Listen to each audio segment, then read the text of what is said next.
오늘 어머니 주일을 이렇게 생각하면서 성경에 많은 믿음의 여인들이 기록이 되어 있습니다.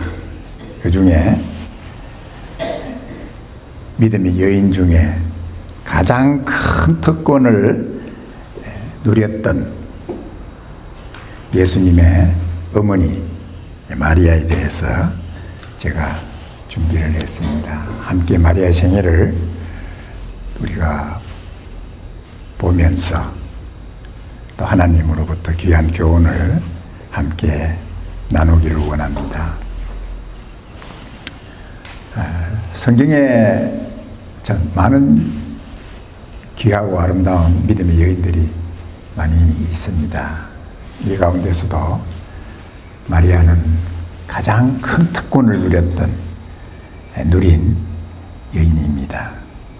하나님의 아들이신 예수 그리스도를 이 땅에 오게 하신 육신의 어머니의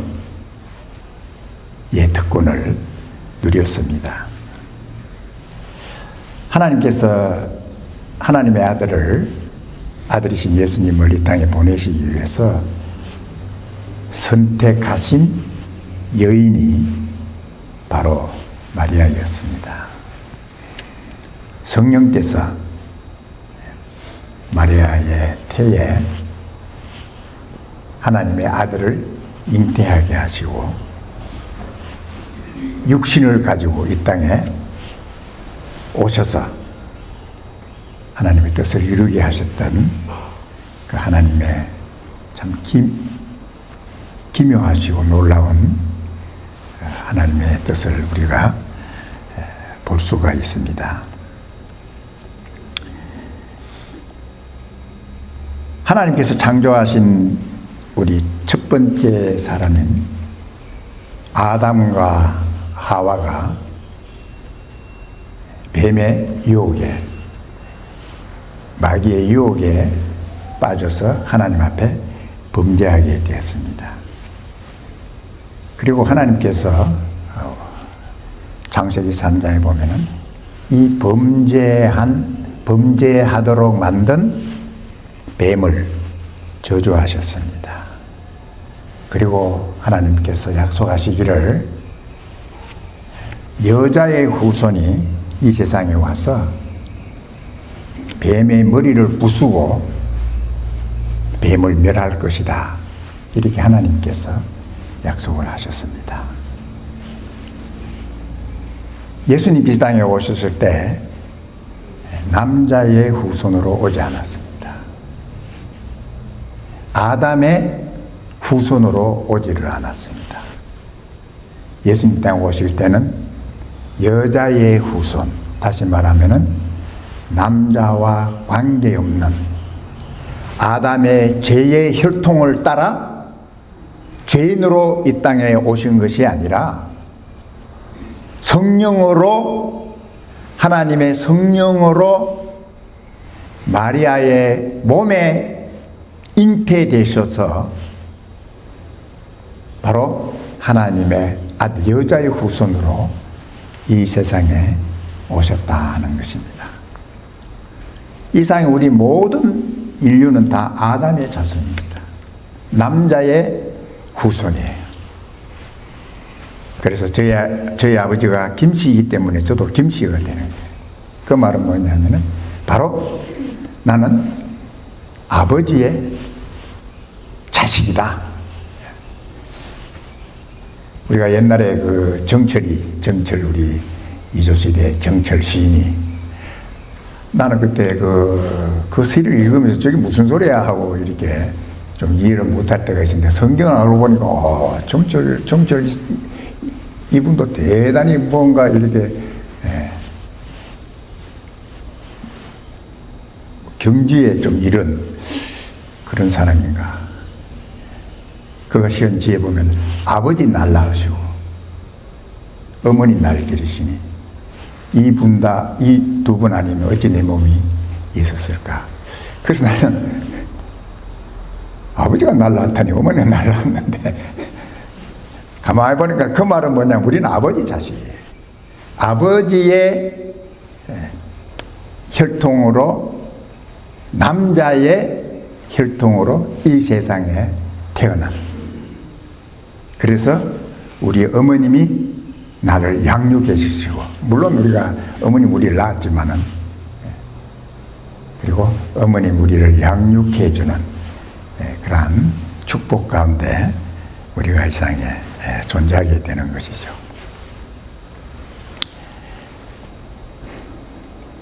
그래서 예수님께서 아담의 후손이 아닌 성령으로 마리아의 몸을 통해서 잉태되어서 이 세상에 오셔서 좀 하나님 뜻을 이루신 그 귀한 사실을 우리가 볼 수가 있습니다.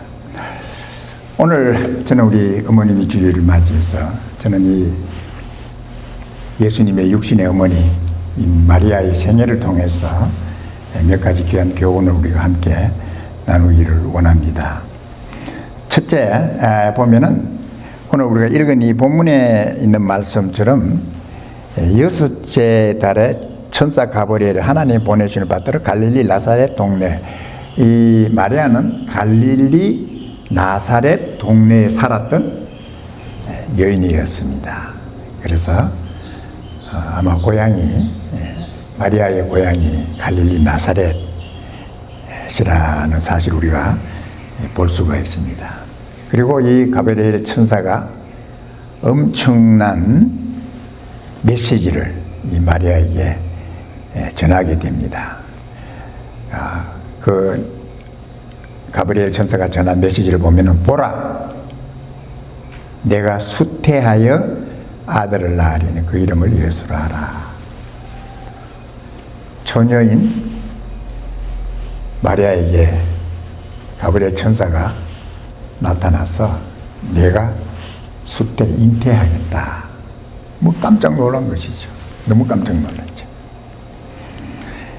그래서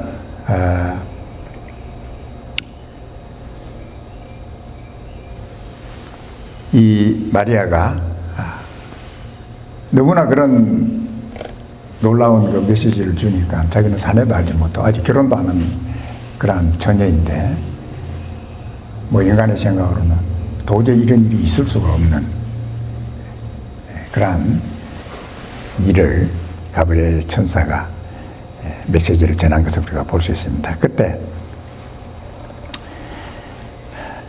이해는 못하지만 바로 이 마리아는 이렇게 대답을 합니다.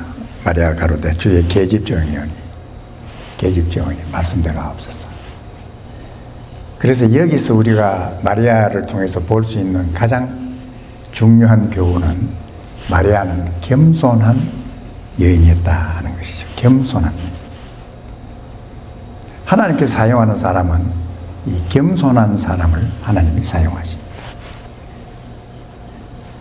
어떤 기자가 빌리그램 목사님에게 그런 질문을 했습니다. Dr. Billy Graham, what kind of man can use for his will? 하나님 뜻을 위해서 어떤 사람을 사용하느냐. 그렇게 빌리그램한테 물으니까 빌리그램 목사님의 넘버 원, humble man. 넘버 투, humble man. 넘버 쓰리, humble man. 이렇게 대답합니다. 하나님께서 사용하는 사람은 첫째도 겸손한 사람, 둘째도 겸손한 사람, 셋째도 겸손한 사람. 겸손한 사람은 어떤 사람입니까? 겸손한 사람은 자기를 높이는 것이 아니라 하나님을 높이는 사람이죠. 겸손한 사람은 자기 뜻을 이루기를 원하는 그러한 사람이 아니라 하나님의 뜻을 이루기를 원하는, 하나님의 뜻이 나를 통해서 이루어지다 라는 그러한 겸손한 마음을, 내 뜻이 아니라 하나님의 뜻이 이루어지기를 원하는 그런 마음을 가진 자를 우리 겸손한 자라고 성경은 우리에게 말씀하고 있습니다. 겸손한 자는 자기의 영광을 구하는 것이 아니라 하나님의 영광을 구하는 사람이 바로 겸손한 사람입니다.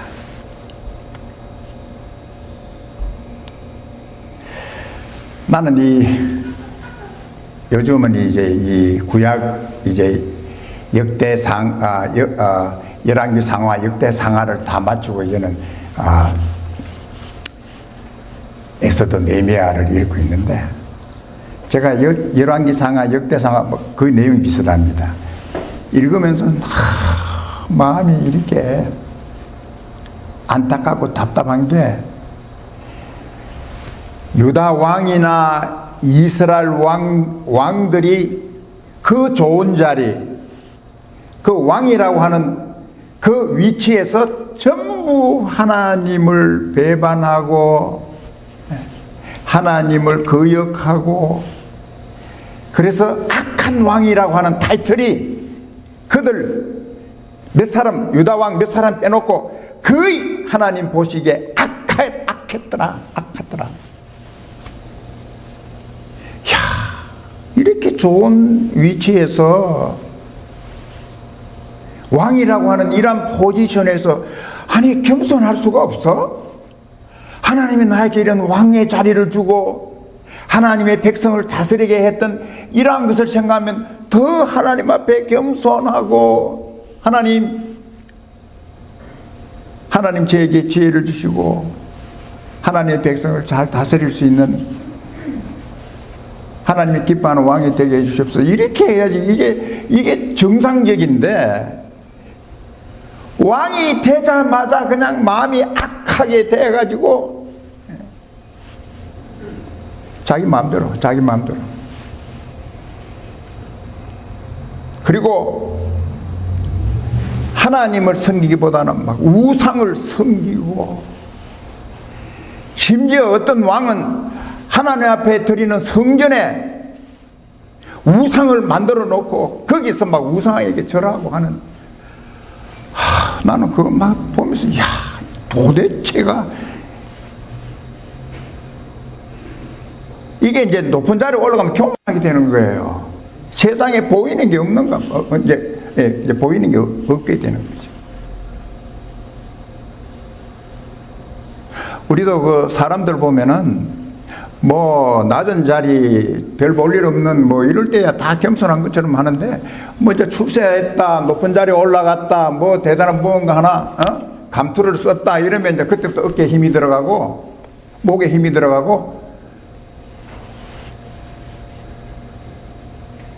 그거 보면서 너 얼마 못 가겠구나, 올라갈수록 더 겸손해야 되는데. 저도 내 자신을 가만히 생각해 봤어요. 나도 뭐 좀 대단하게 뭐 올라가고 뭐 유명하다는 소리 듣고,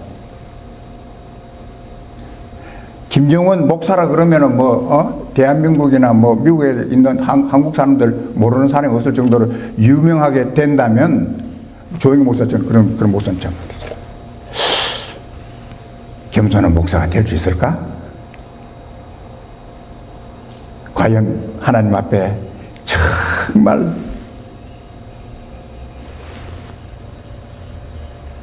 마리아처럼 저는 계집종입니다. 이런 계집종 같은 이 계집종이라고 하는 것은 이건 완전히 주인의 도구예요. 도구에 불과해요. 주인의 아이를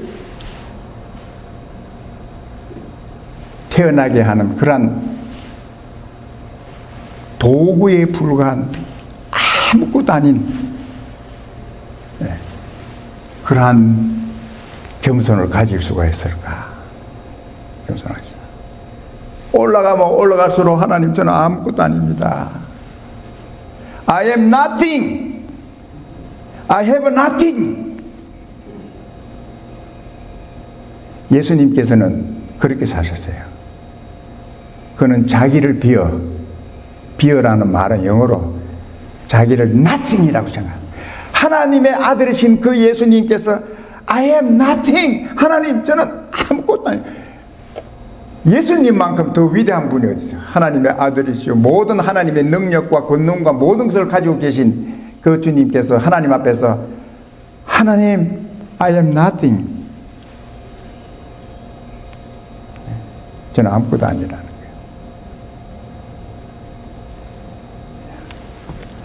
끝까지 나는 하나님 앞에서 하나님, 저는 아무것도 아닙니다. 진짜 저는 하나님 앞에 아무것도 내놓을 수 없는 그런 겸손을 우리가 유지할 수 있을까? 유지할 수 있을까? 우리는 조그만 뭐가 있으면 막 그냥 자랑하고 싶고 올라가고 싶고 내가 이런 사람이다, 내가 뭐 이 정도다, 이렇게 하는 거 우리 원하잖아요. 저도 좀 자랑하는 걸 좋아하는 사람인데, 정말 우리는 마리아처럼 난 항상 하나님, 저는 I am nothing, 저는 계집종인 주의 계집종이오니 말씀대로 내게 이루십시오.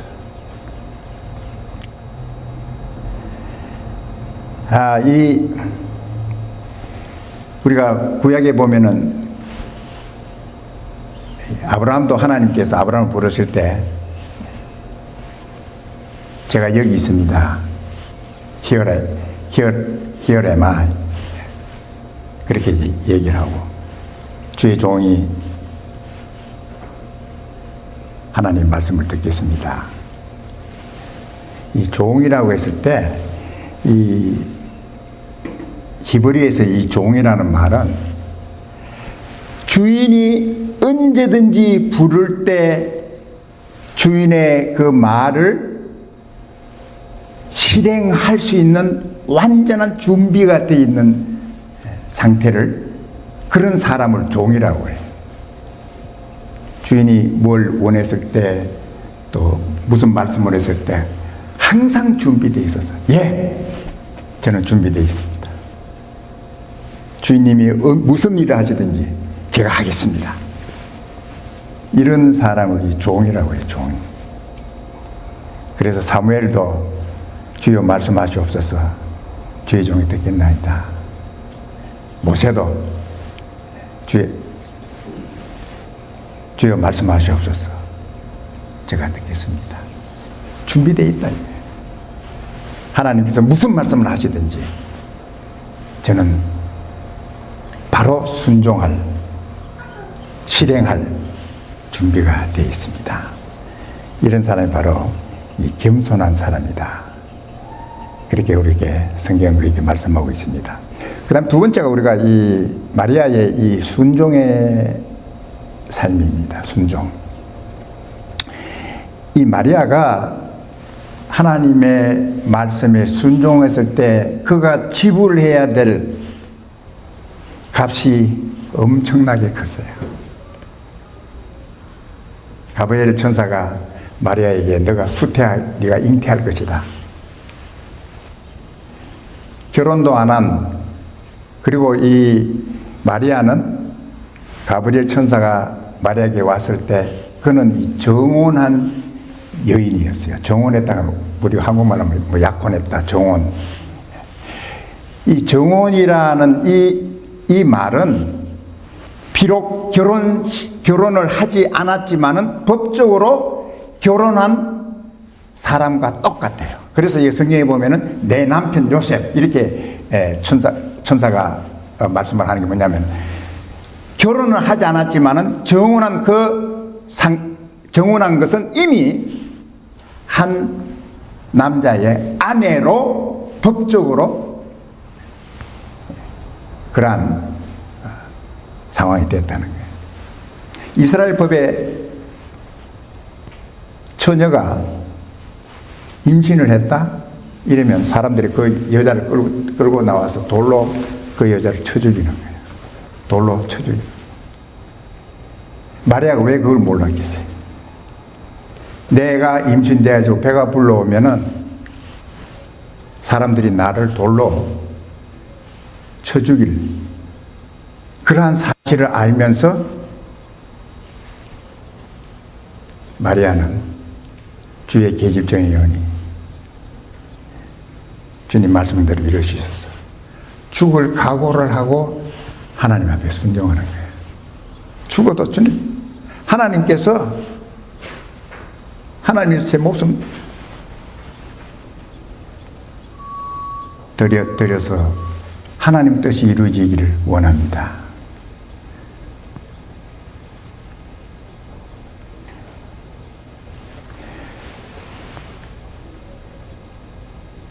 그리고 성경은 이 마리아와 정혼한 이제는 마리아의 법적인 남편이죠. 남편인 요셉에 대해서 이제 쭉 말씀을 하고 있는데 마태복음 1장 19절에 있는 말씀 보면 요셉에 대해서 이렇게 말씀하고 있습니다. 그 남편 요셉은 의로운 사람이라 저를 마리아가 임신했다는 벌써 소문을 듣고 요셉은 저를 드러내지 아니하고 보통 남자 같으면 내 아이가 아니고 누구 아이를 임신해서 해가지고 그냥 사람들 앞에서 그냥 돌로 쳐 죽이는 이러한 때인데 요셉은 마리아를 드러내지 아니하고 가만히 끊고자 하여 조용하게 내가 조용히 마리아를 어쨌든 살려야 된다. 아마 그런 마음에서 아마 이 일을 생각할 때에 주의 사자가 나타나 요셉에게 말하기를 다윗의 자손 요셉아 내 아내 마리아 데려오기를 무서워 말라. 저에게 잉태된 자는 성령으로 된 것이라. 아들을 낳으리니 이름을 예수라 하라. 이는 그가 자기 백성을 저희 죄에서 구원할 자이심이라고 말씀을 하신 것이죠. 요셉은 의로운 사람이라. 하나님을 경외하는 사람. 참으로 자기가 정혼한 마리아가 임신됐다는 소문을 듣고 아마 많이 고민했어요. 이 일을 어떻게 처리하면 좋은가? 어떻게 해결하면 좋을까? 그때 천사가 아마 가브리엘 천사가 나타나서 다윗의 요셉아 두려워하지 말라고. 내 아내 마리아를 데려오기를 두려워 말라. 바로 마리아에게 잉태된 자는 성령으로 잉태됐다. 성령으로 잉태된 것이니 아들을 낳으리니 이름을 예수라 하라. 이는 그가 자기 백성을 저희 죄에서 구원할 메시아 그리스도 바로 구세주이시다 라는 이 말씀을 하신 것이죠. 참 하나님께서 하나님의 아들 예수님을 보내실 때 마리아를 선택하셨고 요셉을 선택하셔서 참 하나님을 경외하는 이러한 두 사람 가정에 참 예수님을 보내셨다는 걸 우리 생각할 수가 있습니다. 참 얼마나 아름답고 귀한 가정이라는 사실을 우리가 볼 수가 있습니다. 마리아는 여인 중에 가장 복된 여자. 엘리사벳이 마리아가 자기 집에 오는 걸 보고 그랬죠. 여자 중에 가장 복된 자예요. 내 주의 어머니가 나에게 나오다니 너무 막 엘리사벳이 막 감격해가지고 안에 침례 요한이 그때 임신되고 있어서 6개월 됐을 때 막 요한이 그냥 존 더 베프티스트가 태에서 막 벌써 뭐 마리아가 문에 들어오는 거 보고 막 내 안에 막 아기가 벌써 내 주의 어머니가 온다는 걸 보고 그냥 그렇게 참 움직이고 있다는 걸 이해해야 가장 복된 여자 중에 가장 복된 자가 바로 이 마리아다 하는 것이죠.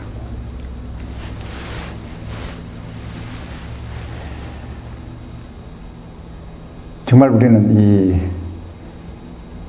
마리아를 우리가 너무나도 참 존경하고,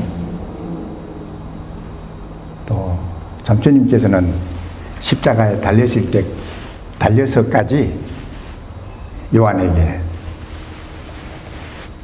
바로 마리아를 내 어머니라. 그래서 요한이 끝까지 마리아를 돌보고 또 섬기고 했던 그런 사실을 볼 수가 있습니다. 그래서 어떤 역사가는 그런 얘기를 합니다. 요한이 예수님 제자 중에 제일 오래 생존했다고 그랬거든요. 그래서 어떻게 하나님께서 요한을 그렇게 다른 베드로도 순교하고 야고보도 순교하고 많은 주님의 제자들이 다 거의 다 순교를 했는데, 하나님께서 요한은 특별히 거의 100세까지 90몇 세까지 생존하게 했던 이유가 뭔가, 이제 역사가들이 이제 그런 질문을 하면서 자기 나름대로의 이제 그 이유를 이렇게 이제 설명을 합니다. 요한이 마리아를 보호하고 마리아를 섬기어야 되기 때문에 하나님께서 마리아를 위해서 요한을 끝까지 하나님께서 오래 살면서 마리아를 돌보도록 하지 않았는가, 그런 역사가들의 말도 있습니다. 어쨌든 참 가장 귀한 여인 중에 가장 복된 귀한 여인이다 하는 사실을 볼 수 있습니다.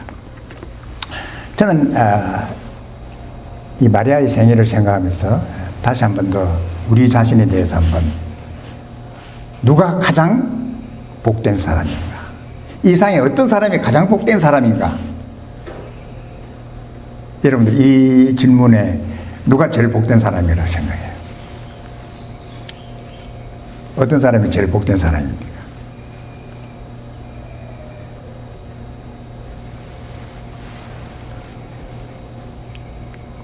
예수님께서 제자들과 함께 가이사랴 빌립보 지방에 이르렀을 때 제자들이 그런 질문을 했습니다. 사람들이 나를 누구라 하느냐? 사람들이 나를 누구라 하느냐? 그렇게 질문하시고, 제자들이 이제 어떤 이는 엘리야라도 하고, 어떤 이는 선지자 중에 하나라도 하고, 어떤 데는 예레미야라도 하고 그러고. 그래서 이제 예수님께서 제자들을 향해서 다시 질문을 합니다. 너희들은 나를 누구라 하느냐? 제자들에게 너희들은 나를 누구라 하느냐? 그때 베드로가 예수님에게 대답하기를, 주는 그리스도시요 살아계신 하나님의 아들이십니다. 그때 예수님께서 말씀하시기를, 요한의 아들 바요나 시몬아, 네가 복되도다 그랬어요. 예수님께서 처음 베드로에게 네가 복된 사람이다. 바로 예수 그리스도가 누구인지를 알고 그 예수님을 믿는 네가 가장 복되다. 그래서 저는 내가 가장 복된 사람이라고 생각하는 이유가 바로, 저는 베드로가 예수님의 고백한 그 고백을 저도 할 수 있기 때문에, 주는 그리스도시요 살아계신 하나님이십니다. 예수님은 나를 구원해 주신 구세주시요 나의 주님이시요 나의 왕이시요, 하나님께서 나를 구원해 보내신 하나님 아들이신 걸 제가 믿습니다. 하나님께서 이 믿음을 주시고 이 믿음을 내가 가졌기 때문에 나는 가장 복된 사람이다. 예수님께서 그렇게 말씀하셨어요. 베드로에게 이를 내게 알게 한 이가 혈육이 아니라 하늘에 계신 네 아버지께서 너에게 알게 하셨다. 우리 사랑하는 성도 여러분들, 내가 예수님이 하나님의 아들이신 것, 그리고 예수님께서 나를 구원해 주신 구세주라는 사실을 믿는 이 믿음은 내 의지고 내가 어떤 지혜고 아니라, 사람의 말이 아니라 하나님께서 나에게 예수님을 믿도록 은혜를 베푸셨기 때문에 그래요. 뭐 내가 뭐 믿고 싶어서 예수 믿은 게 아니에요. 물론 하나님께서 우리의 원함도 주시지만은 성령님께서 우리의 마음을 감동하셔서 이제 나는 예수님이 참으로 나의 구세주의 사실을 믿도록 성령님께서 하시지만 이 모든 것이 바로 하나님께서 하셨다는 거예요. 그래서 제가 이제 말씀을 준비하면서도 하나님 감사합니다. 감사합니다. 그래서 항상 제가 그 감사의 말을 하지만 나는 이 땅에 태어난 이유를 이제는 알죠. 이 세상에 하나님 나를 태어나게 하신 것, 우리 부모님을 통해 세상에 태어나게 하신 것, 뭐 여러 가지 의미도 있겠지만은 가장 귀한 것은 뭐냐면은 예수님 믿도록, 예수님 믿는 나가 되도록 하신 이것이 가장 복되다는 거예요. 그래서 내가 어떻게 내 입으로 예수님은 하나님 아들이시고 예수님은 그리스도 나의 하나님 아들이십니다, 이 고백을 할 수 있도록 하나님 하셨는지 너무 감사한 거예요. 너무 감사한 거예요. 여러분들 이 고백할 수 있다는 거 매일매일 몇 순간 감사하는 여러분들에게 주님 축복합니다. 우리 다시 한번 우리 주님 앞에 주는 그리스도시여, 우리 다 같이 한번 하겠습니다. 시작. 주는 그리스도시여 살아계신 하나님의 아들이십니다. 이 믿음 안에 이 고백 속에서 매일 감사하며 매일 주님을 사랑하며 사는 여러분이 되기를 주님으로 축복합니다.